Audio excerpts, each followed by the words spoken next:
자, 안녕하세요. 김동규 교수입니다. 오늘은 제가 자료실에 새로 올린 자료 중에 두 번째인 다문화 사회를 통해서 본 불관용 연구 이 부분을 하겠습니다. 소제목은 역시 이 논문도 나중에 후반부에 가면 영화의 사례를 통해서 조금 더 구체적으로 설명을 해주고 있습니다. 여기서 다룬 영화는 그녀가 떠날 때라는 영화인데 베를린 국제영화제에서 대상 받았던 작품입니다. 이게 몇 년도 영화냐면 잠깐만요. 제가 찾아놓은 자료를 보면 자 여기도 나와 있죠. 영화와 관련해서 그래서 2010년도 때 이제 한 2시간 정도 되는데 우리나라에서도 상영했습니다. 여기 나와있죠. 세계 3대 영화제 중 하나인 베를린 국제영화제에서 제우스 유럽영화상을 그 당시에 수상하고 그래서 어쨌든 국제적으로도 많이 알려진 그런 작품입니다. 이제 여자 주인공과 아들 나중에 이제 우리가 오늘은 아마 이 영화를 직접적으로 다룰 수 없을지도 모릅니다. 시간상 다음 시간에 다루게 될 수도 있는데 그래서 거기에 나오는 주인공 우마이가 있습니다. 이 여자와 그녀 아들입니다. 지금 그래서 나중에 영화를 다룰 때 줄거리는 막 그때 얘기하기로 하고 어쨌든 이 영화를 통해서 이슬람 여인들의 어떤 삶, 이게 이제 본국이 아닌 유럽에 와서도 그런 어떤 관습적인 측면, 가부장적인 어떤 관습적 측면이 계속 적용되어서 고통당하는 그런 내용들이 나옵니다. 그래서 또 나중에 영화를 다룰 때 직접 보여주기로 하고 이제 영화의 일부 장면입니다.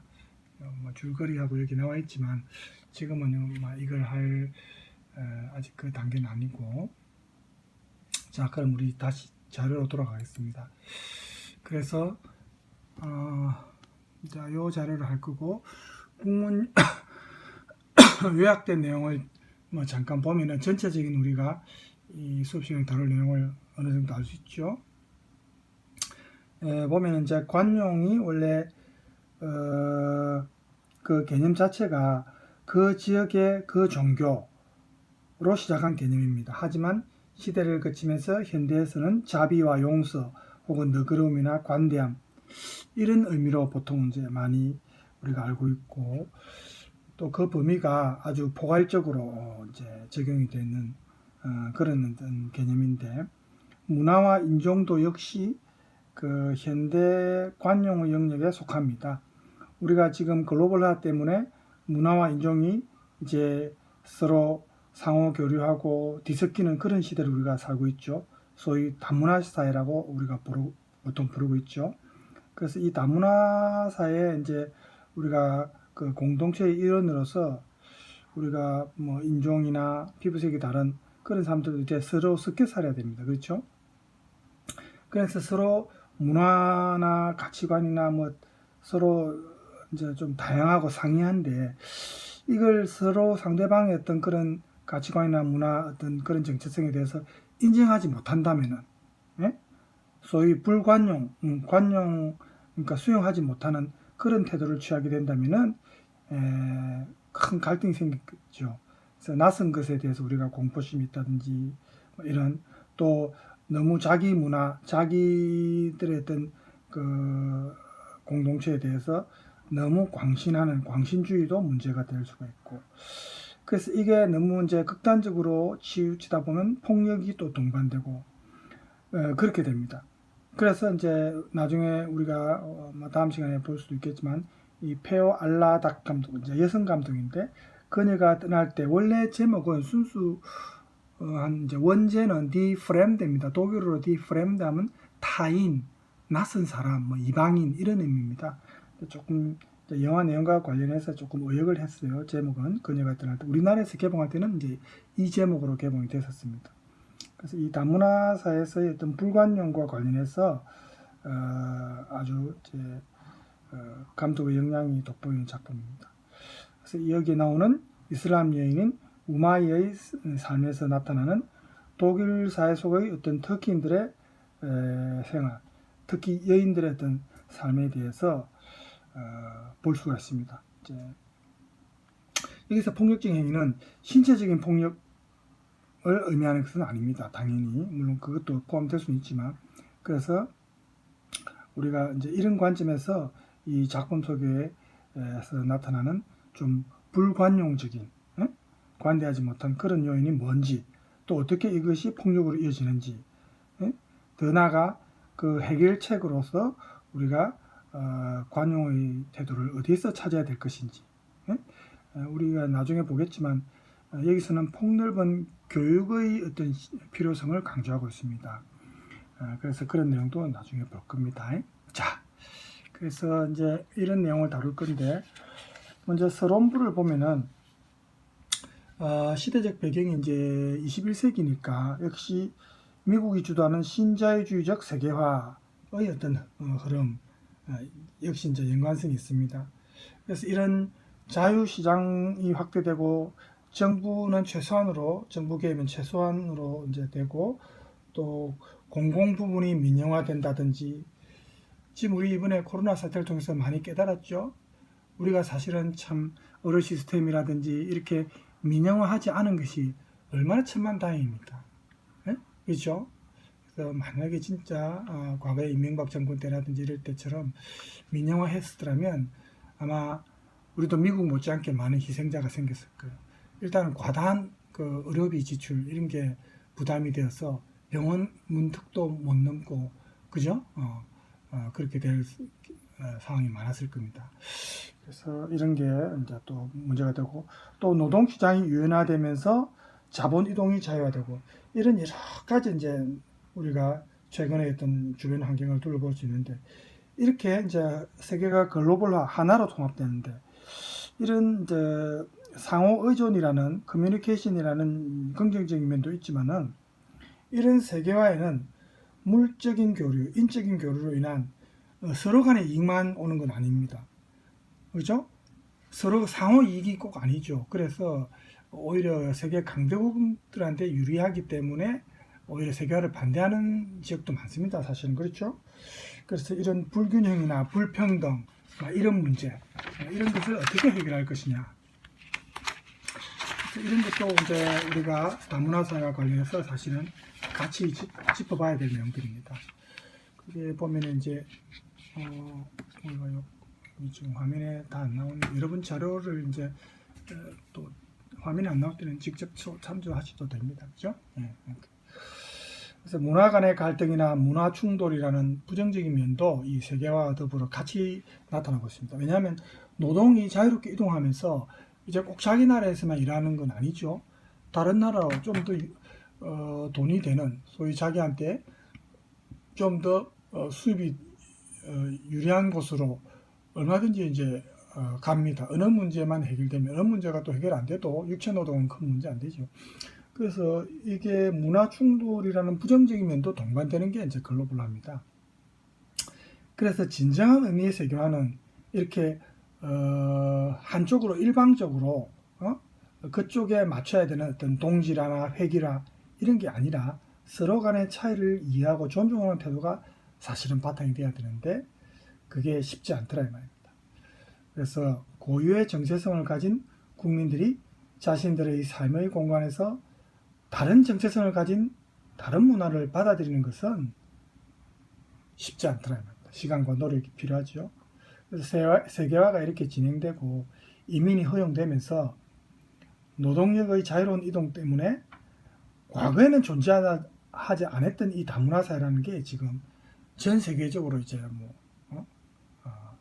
광범위하게 지금 조성되고 있는 그런 상황입니다. 이제는 옛날처럼 단일 민족 이런 표현은 하기 힘든 그런 세상 아닙니까? 그죠? 전 세계인들이 이제 피부 색깔이나 언어나 문화나 종교의 차이를 이제 책에서가 아니고 현실 속에서 직접 체험을 하게 되는 겁니다.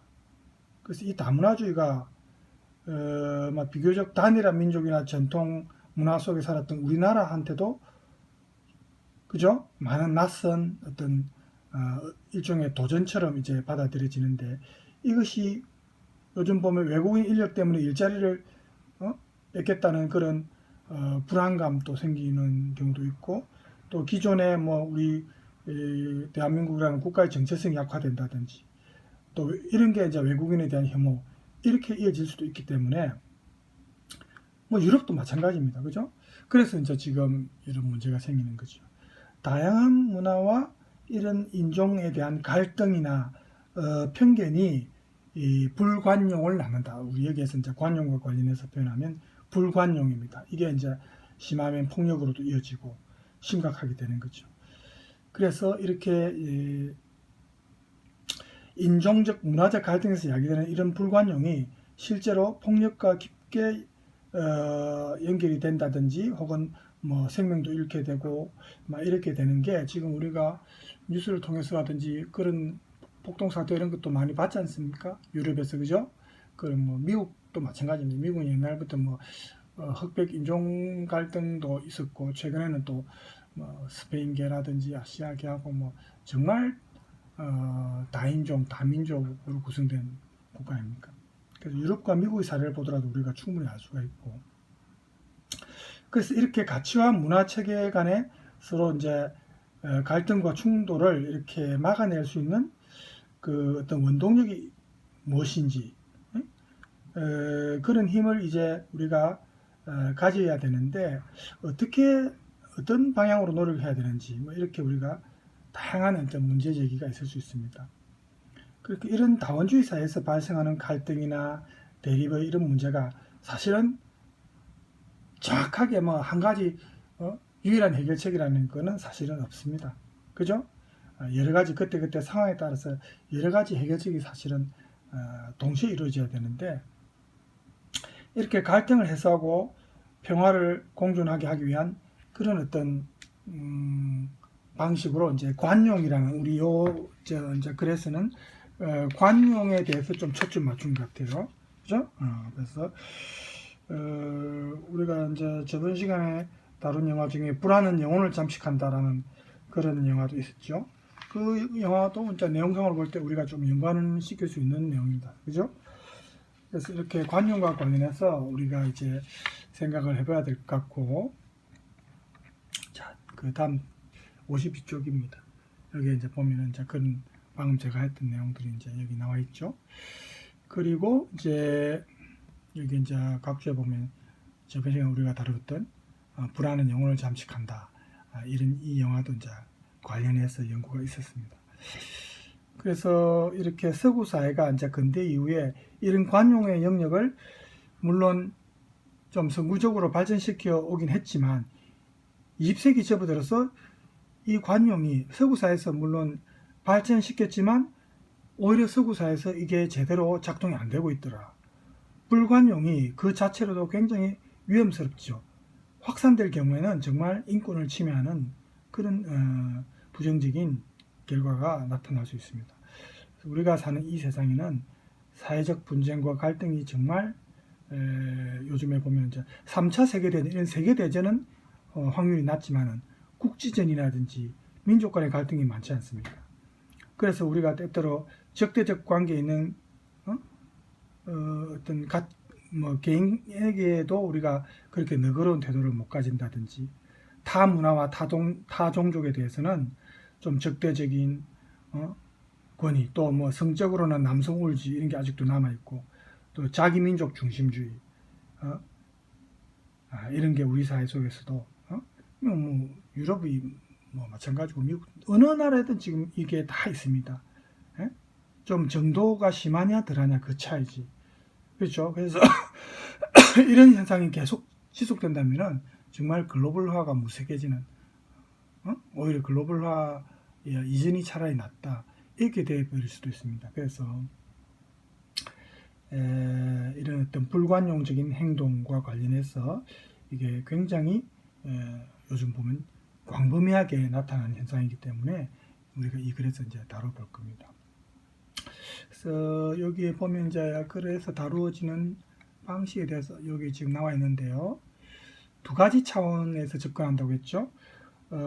우선은 인류 역사에서 나타난 갈등의 주 요인이 무엇인지, 어떻게 해소되는지, 역사를 통해서 이제 보는 거 하고, 그 다음에 이런 불관용적 태도를 취하게 되는 원인, 심리적 어떤 원인이라든지 요인이 있을 건데, 그걸 찾아서 제거했을 때 이 관용이 상승하느냐 가치가, 이것도 함께 다루어 본답니다. 그래서 이런 노력들이 모두 결국은 실천이 되느냐 안 되느냐의 문제와 이제 귀착이 됩니다. 그렇지만 이렇게 관용을 토대로 이룩한 사회가 불관용적인 태도를 완전히 사라지게 했느냐, 거기에 대해서는 이제 우리가 명쾌한 긍정의 답변을 사실은 내리기 힘들죠. 그래서 과거에 보면 이제 십자군 전쟁이라든지 종교 전쟁 이런 것도 있었죠. 이런 게 물론 끝났지만 현대에 들어서도 보면은 우리가 IS 테러라든지 테러리즘 이런 문제가 지금 남아 있죠. 그래서 이런 이념적, 인종적 이런 갈등, 문화적 갈등 이런 게 좀 더 양상이 오히려 더 복합적이고 더 다양한 형태를 띠고 나타나고 있습니다. 그래서 상호 존중하고 화해하는 그런 어떤 가능성이 이제 자꾸 사라지고 있으니까 현대인들이 점점 더 불안해하고 또 거기에 대해서 이제 불안하다 보니까 굉장히 적대적인 어떤 행동을 취하게 되고 그렇게 되는데, 우리가 앞으로 다루게 될 이 영화는 이제 감독 이름이 페어 알라다기로 했죠. 그녀가 떠날 때, 여기 이제 원제는 아까 말했다시피 디 프렘데입니다.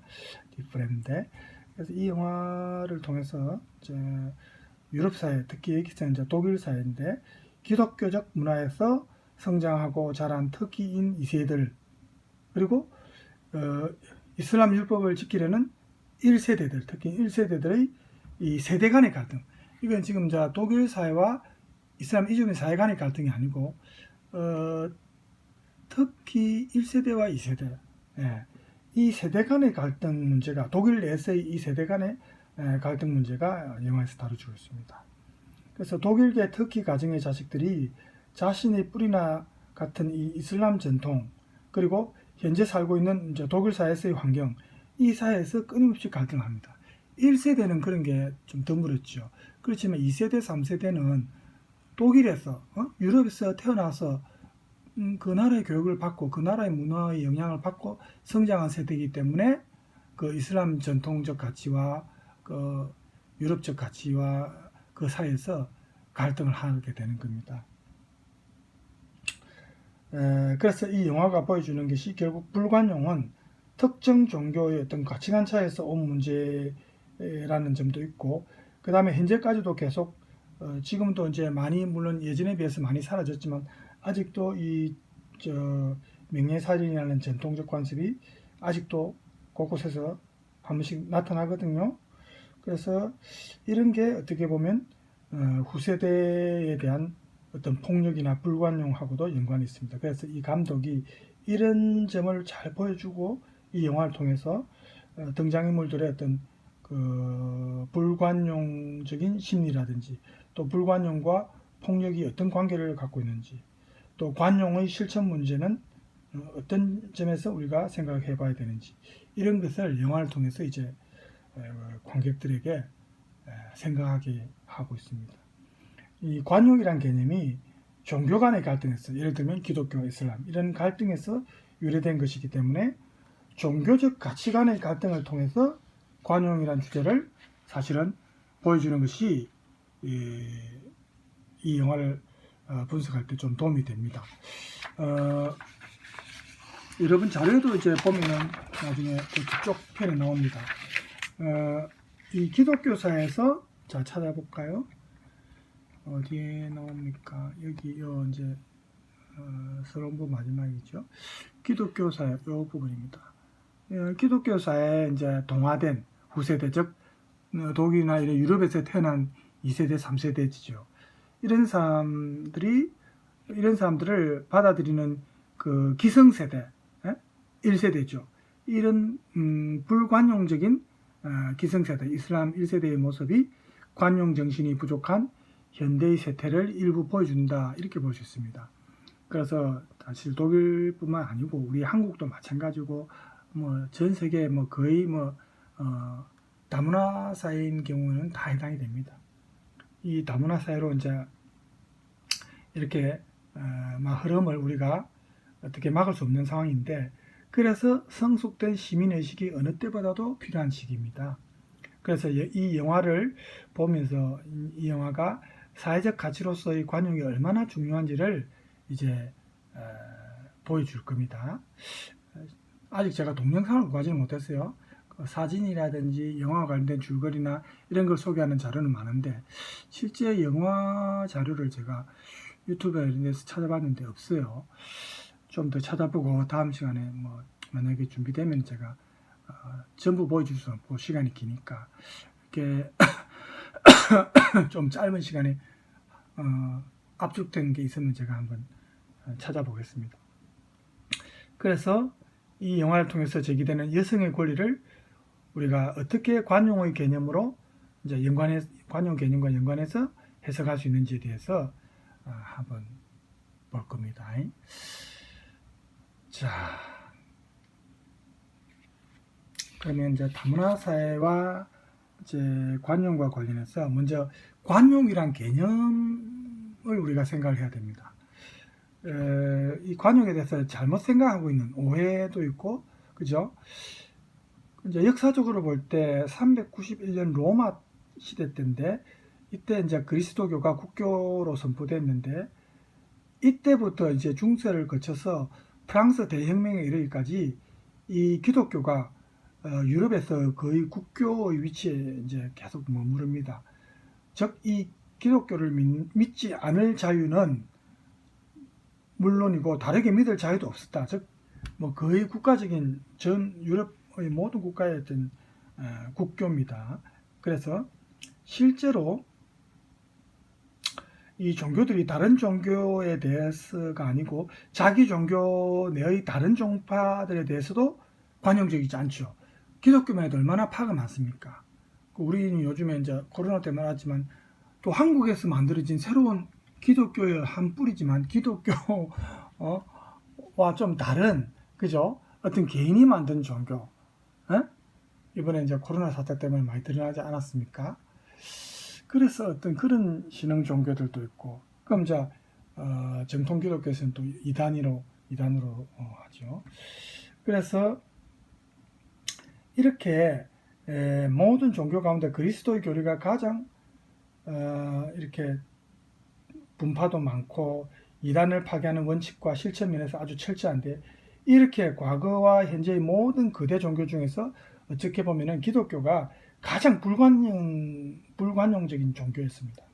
이슬람도 마찬가지고, 사실은 이 두 종교가 세력은 강하지만 유일신을 믿는 종교고 굉장히 좀 어쨌든 좀 공격적이고 호전적입니다. 이 사실은 불교는 좀 안 그렇죠.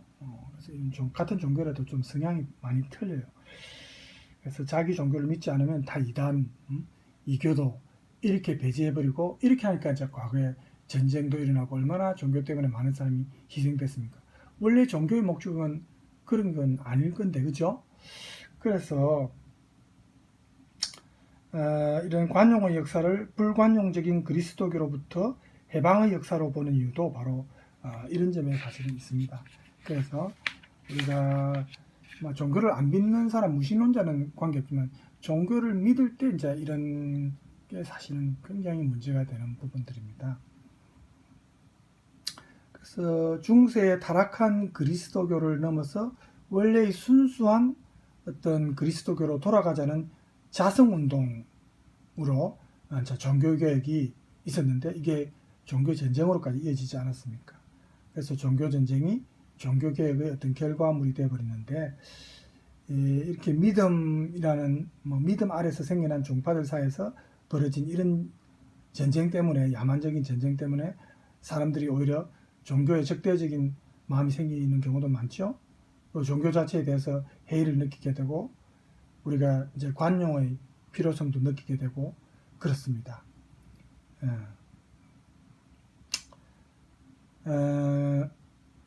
그래서 이제 기독교 종파끼리 싸움은 제대로 된 결말도 사실은 완전히 결말이 이루어진 것도 아닙니다.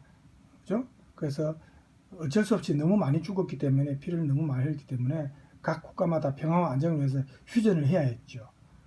그래서 뭐 관용과 관련해서 칙령 혹은 평화조약 이런 게 맺어지고 정치적 배경으로 이제 조치가 취해졌는데, 유럽에서 이제 30년 전쟁이라든지 이런 거 다 그런 거 아닙니까?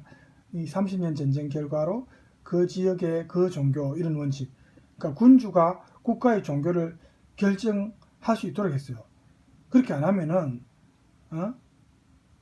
그 당시에는 각 민족 국가들이 다양했으니까, 그죠? 그 종교를 통일시키기 위해서 서로 싸우고 전쟁을 해가 많은 사람들이 죽게 되니까 도저히 이래 가지고는 사람들 다 죽겠다, 안 되겠다, 이제 이렇게 인식을 하게 된 거죠. 그래서 군주가 자신의 종교로 통일시키는 것이 군주의 의무라기보다는 이제 권리가 되고 뭐 그렇게 된 겁니다. 그래서 이런 게 이제 관용과도 이어지는데, 그래서 관용으로 나아가는 첫 번째 관문은 정치와 종교의 분리다. 결국은 우리가 정교 분리 원칙 이런 걸 얘기하죠. 관용주의자들이 요구한 사항이 이제 정교 분리입니다. 그 이후에 이제 이렇게 정치와 종교가 분리되면서 군주는 더 이상 교회의 어떤 요구에 따라서 뭐 이단, 그 교회를 믿지 않는 이 교도를 징벌한다든지 처벌할 의무는 없어진 게 된 겁니다. 그전에는 이 교도들을 많이 죽이지 않습니까? 그래서 어떤 종교의 강요가 국가의 안전과 평화를 해치고 경제적 번영을 오히려 제시키기 때문에 이때 이제 군주가 자신의 종교로 통일시키려는 노력은 이제 안 하죠. 종교적 관용을 실시하는 겁니다. 그냥 종교의 자유죠. 요즘식으로 말하면. 이렇게 군주는 교회의 이익이 아니라 국가의 이익을 위해서 이제 종교 정책을 취하게 된 건데, 이것이 이제 관용의 칙령. 그 당시 유럽에서 칙령이라고 이제 보통 우리가 표현합니다. 그죠? 네. 자, 이제 역사적인 측면에 우리가 영화를 보기 전에 또 관용과 관련해서 내용을 보기 전에 역사적 측면을 지금 보고 있는데, 여러분 자료 56쪽에, 자 여기는 55쪽에, 56쪽에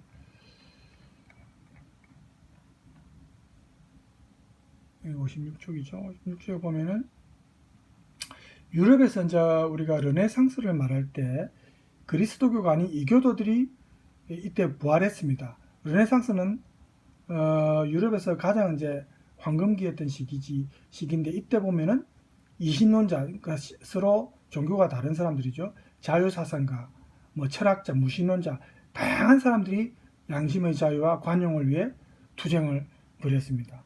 그래서 교회가 이제 이 사람들을 과거처럼 이단이나 무신론자라고 고발하고 교회의 권위를 지키기 위해서 몸부림치고 죽이고, 과거에는 그랬지만 이제는 국가가 최종적으로 국가의 이익을 고려해서 관용적 태도를 취하는 겁니다. 종교의 자유죠.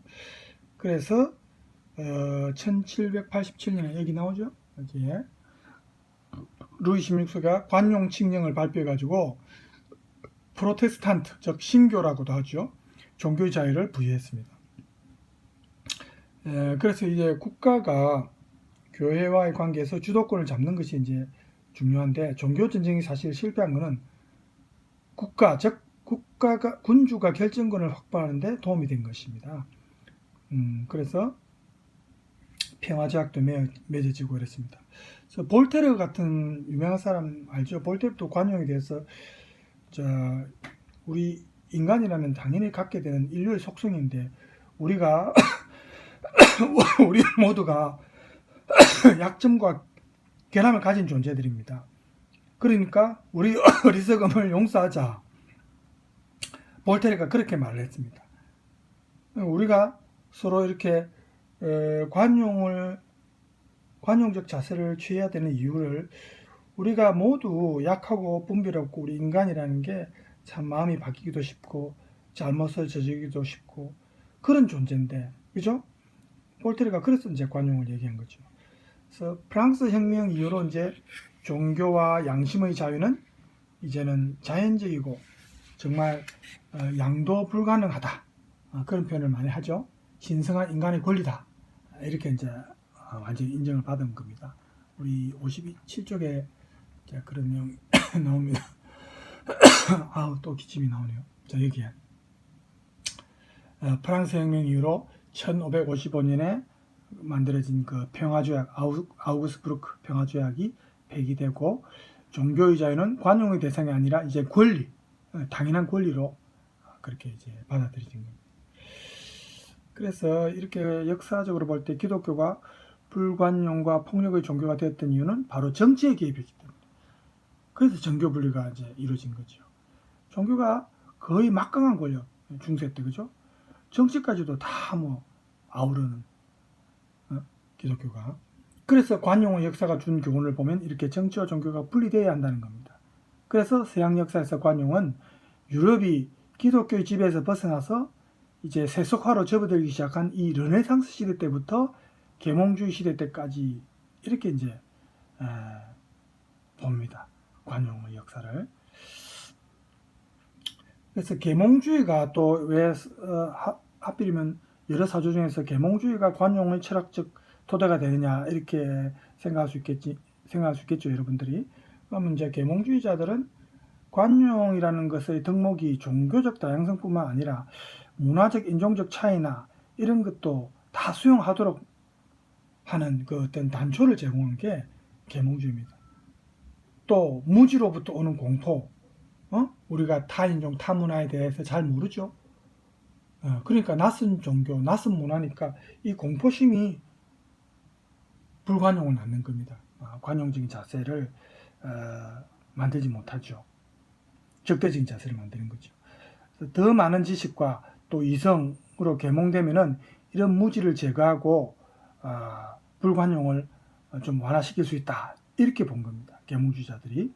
그래서 이제 사조 중에 계몽주의가 이제 관용과 연관이 되는 사조죠. 우리가 요 밑에 관용과 관련된 그 개념과 관련된 표현을 조금 보면은 여기 한번 보세요. 관용이란 용어를 이제 우리가 볼 때 어떤 것에 대해서 강력하게 반대하면서도 동시에 용납하는 것. 이거 옥스포드 영어 사전에 나와 있는 표현이랍니다. 그러니까 다른 역사나 다른 문화 뭐 이런 걸 다른 주체성을 가지고도 여러 집단의 사람들이 평화롭게 공존할 수 있는 것. 오늘날 다문화주의가 주장하는 게 바로 이거 아닙니까? 그렇죠? 이렇게 해석되는 겁니다. 관용의 가치. 다문화 사회로 그래서 진입하면서 이 관용의 가치가 정말 실천이 돼야 된다. 이렇게 이제 보고 있는 거죠. 그래서 관용의 가치를 옹호하거나 자신의 판단이 옳다고 주장할 경우 어쨌든 몇 가지 조건이 충족되어야 한답니다. 자, 여기에 지금 몇 가지 조건이 충족되어야 한다고 이제 여기 나와 있죠. 한번 봅시다. 몇 가지 조건이. 첫 번째는 보니까 관용과 불관용이 발생하려면 두 가지 이상의 다른 의견이나 행위에 따른 주장이 반드시 있어야 된다. 이렇게 돼 있죠. 당연히 이제 서로 의견이 안 맞고 충돌하고 이래 됐을 때 필요한 거 아닙니까? 관용의 자세, 그죠? 그래서 이 경우에는 관용이나 불관용 중에 하나를 선택할 사항은 아닙니다. 두 번째로 사소한 문제가 아닌 심각할 정도였던 문제로 서로 갈등을 일으킬 수 있어야 됩니다. 그런 상황일 때 이제 필요하고 관용의 자세가.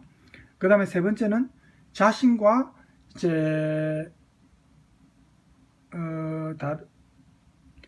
다른 의견을 인정하지 않는 동시에 그것을 하지 못하도록 막거나 또 제거할 수 있는 힘이 한쪽에 있어야 됩니다. 이럴 때 이제 관용의 자세가 필요한 시기다 이 말이죠. 그래서 힘을 가졌다는 것이 여기서는 뭐 무관심이나 암묵적인 동의 뭐 이런 것과는 구별되어야 된다 해놨죠. 또 네 번째로 이제 반대하는 것에 대해서 끝까지 동의하지 않아야 되는. 동의하게 되면 이게 용납이지 이제 광용이 아니라고 합니다. 참, 이 개념이 좀 많이 복잡하네, 그렇죠? 어쨌든 굉장히 포괄적으로 지금 얘기를 하네요. 그래서 관용의 조건이 적어도 중요한 문제에 대해서 서로 견해나 행위의 차이가 있어야 되고 또 이런 갈등과 대립이 생겨서 끝까지 못하도록 할 수 있는 어떤 힘이 있고 한쪽이 이럴 때 필요한 게 관용입니다. 그렇죠? 그렇게 정의를 했습니다. 자, 뭐 관용 개념에 대해서는 우리가 너무 깊이 알 필요 있겠습니까? 우리가 다문화와 관련한 내용이 더 중요한데, 그죠? 자, 어쨌든 여기서 지금 본격적으로 들어가기 전에 관용과 관련한 내용이 지금 굉장히 풍부하게 좀 설명이 되고 있어요. 자, 제가 지금 자세를 조금 다르게 하겠습니다. 이거 찍는 것, 카메라 찍을 때 화면에 좀 담기 위해서 제가 책상에 바로 안 앉고 조금 밑에 책상 밑에서 찍었는데 다리가 한 번씩 아픕니다.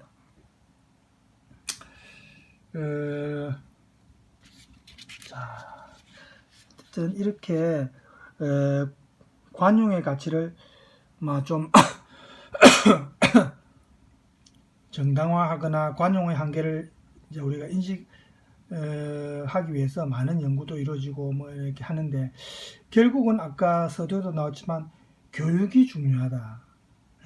무엇보다도 여러 분야에서 이 관용의 실천이 필요하다는 것을 알리고, 또 불관용이 일어나는 원인이 뭔지 그 근거를 이제 대면서 이거를 관용을 이제 교육하는 관용적 태도를 갖기 위해서 어떤 교육이 필요하다.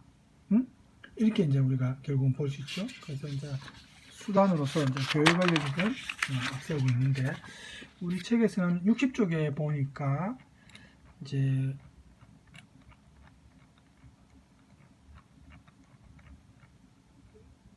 자, 60쪽에 보세요.